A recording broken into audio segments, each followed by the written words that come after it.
Good morning mga idolo. Ay pupuntahan kami ni Uncle. Papahingaan niya ako ng kawayan dito sa gagawin dito sa Kabungaan. Then dadalhin ko sa Silian. Kasi yung pambabakod.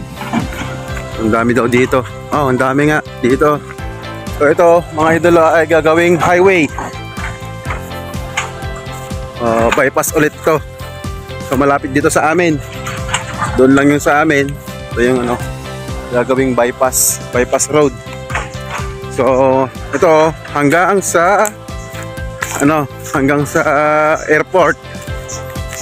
So baka tapos hanggang sa Dingras. So malapit lang sa amin. So yung mga kawayan. Sayang na sayang. Kukulin sana namin. Sayang. Mayat ka manok ko nasigo to Uncle. So gagawing highway to. Yan. Hanggang doon sa likod ng bahay. Dito kami kumuha ng isda. Sayang. Daming kawayan.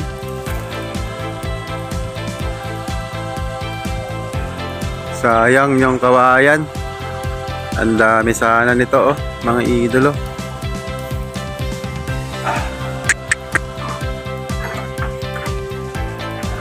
Better luck next time. So ayan, wala tayong nakuhang kawayan. Sayang yung doon, yung kawayan doon na hindi nakuhanan. Kagabi lang kasi nasabi sa akin ni Uncle Wilson. May mga kawayan naman dito. Dito kaya lang maliliit pa. Ito yung iba naman dito hindi maayos yung kanya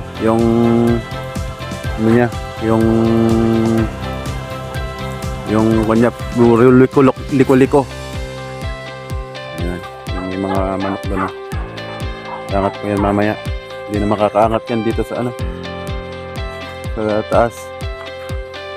Ayan, iangat ko lang mga idolo.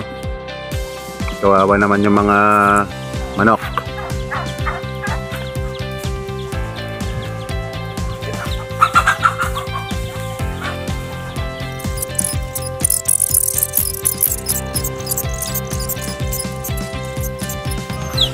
Native chicken, mga idolo.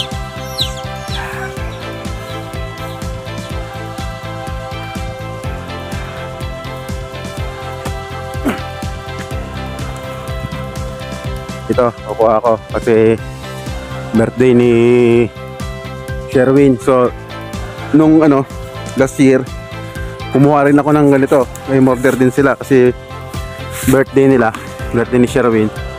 Pero doon ako sa sa concrete pan. Ayun pakita ko mamaya. So ganito sana rin ang maganda dun sa sa Kasilyan. Ganitong pan. So ayan, kukuha ko ng 4 na kilo daw yung kukunin. So tingnan natin kung may mga malalaki na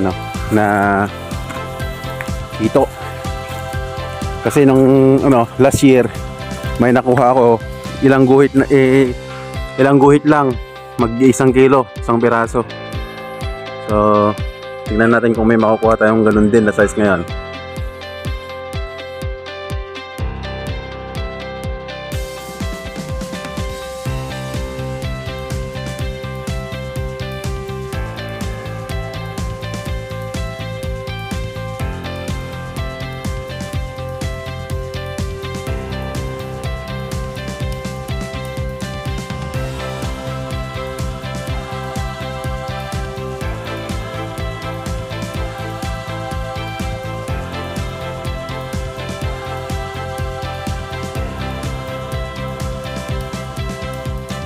Ayan, may nakuha na kami ng idolo. Kung mapapansin nyo mga idol, itong pant ko ay ano lang, mababaw lang siya. Pero yun ang kagandahan pag ano, pag dito ang alaga mo. Kasi kahit ganyan na ano, mababaw lang siya. Ay, umapon ba yung isa? Kahit mababaw lang siya, mga idol, nabubuhay yung mga ano dito. So ito yung ano, yung pinakauna na pinukay ko na ano, na pant ko, pinag-testingan ko noon dito. So ngayon hindi pa ako nakakapag ano, nagkito ulit kasi unang-una yung maintenance talaga din ang ano, ang kino-consider ko. Kasi kapag minsan nawala ako yung pagpapatubig, at minsan din ang kino-consider ko yung ano, yung gastos sa patubig. Kasi syempre kapag electric o di kaya gasolina mo ano, at hindi ano, hindi sayang yung ano, yung nagagastos. So kaya nag ano muna ako, nag pato muna ako doon sa ano, dito at dadaling ko sa Kasilyan kasi syempre walang ano, maintenance sa patubig. Meron man, konti lang. So ayan, mamaya idalhin ko kayo doon sa ano, sa concrete pant ko. So yung mga previous vlog ko, yung mga unang mga videos ko, dito ko ginagawa noon. So ang dami ring ano dito, ang dami ring nagawa dito noon. Kasi dito noon na doon sa mga videos ko, napakasukal dito. Sobrang sukal. So hanggang sa nagawa kong ganito. Ayan. So yun. Mamaya doon sa ano, sa concrete pant ko kasi noon repair ko kasi may leak nung lumindol, pero ngayon matagal naman bago nawala yung ano, pero kanina binisita ko, wala na namang tubig, kaya may leak na naman siguro mga idolo. Pinag-aalagaan ko ng asola ngayon, yun nagpaparami ako ng asola. Ayan, ito yung ano, yung nakuha ko ngayon, 5 kilo lang yung kukunin. Ayan mga idolo, napakaganda pag may mga ganito ka kasi may makukuhanan ka ng ano, pagkain o pag may bibili. Hindi ko lang na-maintain kasi yung ano, yung demand ng market kasi minsan wala akong ano, pag walang makuha yung bibili, hindi na bumabalik. Kaya dapat may ano, na-maintain yung ano, yung mga buyer. So ito yung concrete pant ko mga idolo. Yan, nawala yung ano, tubig. Nalalaan ko ng asola ngayon. So maganda sana to na ano, pag merong ganito sa Kasilyan. Yan, asola. So tingnan ko ulit kung bakit nawala yung tubig. Pero marami ng asola mga idolo. Yan. Ito ang magandang pakain sa dito at saka manok, sola.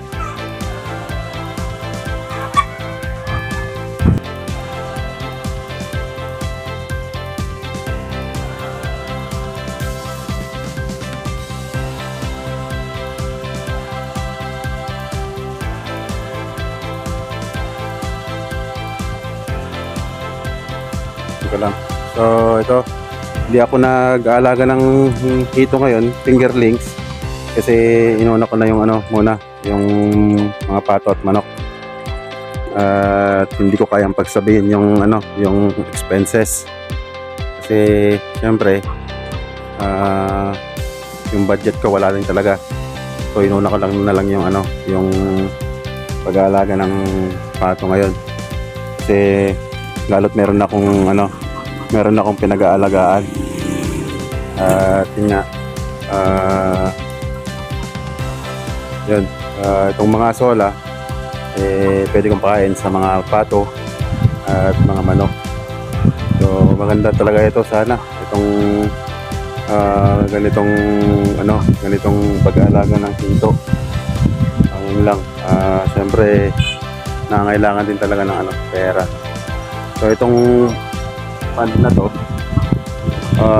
kayang ano, pag mag-umpisa lang pa lang, mga 1 inch to 2 inch na ano, na hito fry, kayang mag-accommodate ito ng ano, ng at least 7,000 na ano. Tapos sorting na. So pag 1 month sorting mo dito kabila, tapos doon sa ano, okay na sana. Kaya lang yun nga, walang budget. So ito rin yung gusto ko sanang magkaroon sa ano, sa Kasilyan.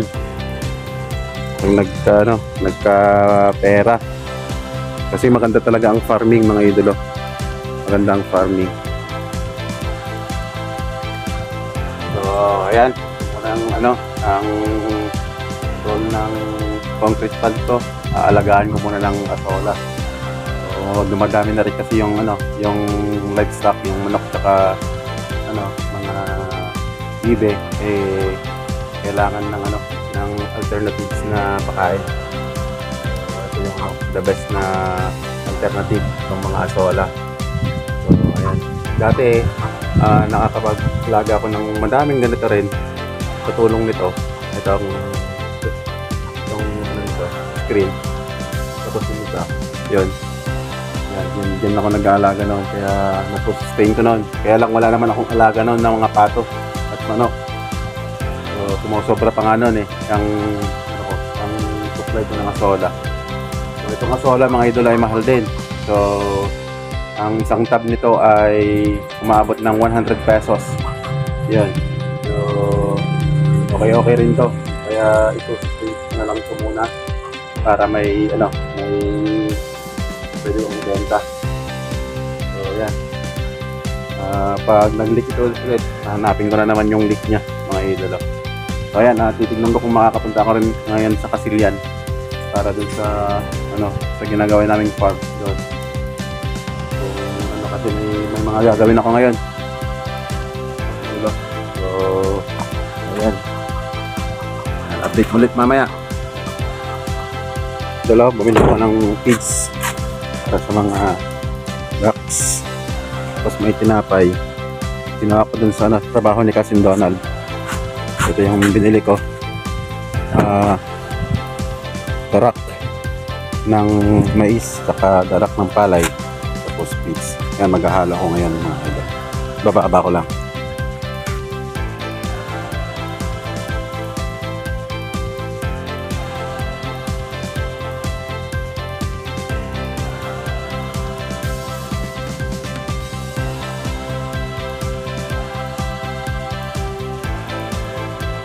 So ito, mga idol, pag mimixing ko tong feeds,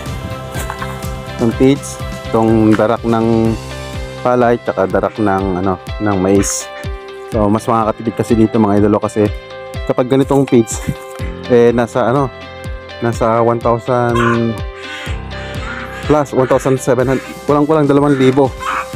So halimbawa 3 feeds to, so nasa 6,000. Pero ito, mga idolo, nakuha ko itong darak ng palay ng 500, tapos 1,000 yung sa darak ng mais. So ang laking tipid yun. Kaya mas magandang ganito ko na lang, bale paghaluin ko na lang, mga idolo. So ito, pang merienda na lang to, mga idolo. Try ko lang kasi sayang to, kasi tinatapon lang to sa sa Baker's PH, sa pinagtatrabahoan ni Cousin Dondon. Yan, mga idolo, mag-mimix lang ako.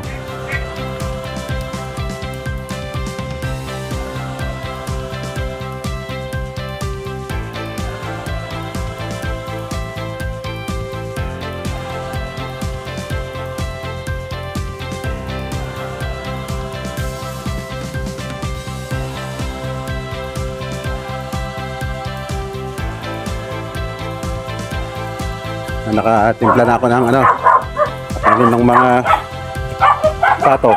So pato na lang yung pinapakain ko dito, mga idolo. Yung mga peking ducks at pato na lang. Kasi yung mga manok nasa nasa Kasilyan na. Tapos mga rabbit pa pala. Meron pa yung mga rabbit. So ito, wala nang laman to. So ayan, yung mga peking duck, yung mga breeder ko na to, magiging breeder ko. 3 months na sila, 3 months old. 5 months pwede na daw silang mag-lay eggs. So ayan. Yan ang ginagawa ko para makatipid ng pagkain. Kung feeds lang kasi mauubos ang talagang mabigat ang gastusin sa so anyway, talagang sa umpisa mabigat talaga yung pag-uumpisa kasi yung mga peking duck ko ay binili ko. So kapag nakapag produce na ako ng sarili naming mga peking duck, mas magaan na. Ayan mga idolo. So ayan yung ginagawa ko sa araw-araw. So ayan, at sana ay makapag-upload pa ng marami. So itong video na to ay magiging pang 100 uploads ko sa aking YouTube channel mga idolo. So ayan, itong so binalikan ko yung mga fish pond ko sa episode na to kung saan ako nagsimulang magbibideo. So yun, isang taon na pagbibideo mga idolo, pagdo-document ng mga ginagawa ko. So gaya ng sinabi ko noon na ito ay mga babalikan kong mga experience ko sa mga ginagawa ko sa araw-araw mga idolo. So ayan, maraming salamat sa inyong panonood. God bless us all. Amen.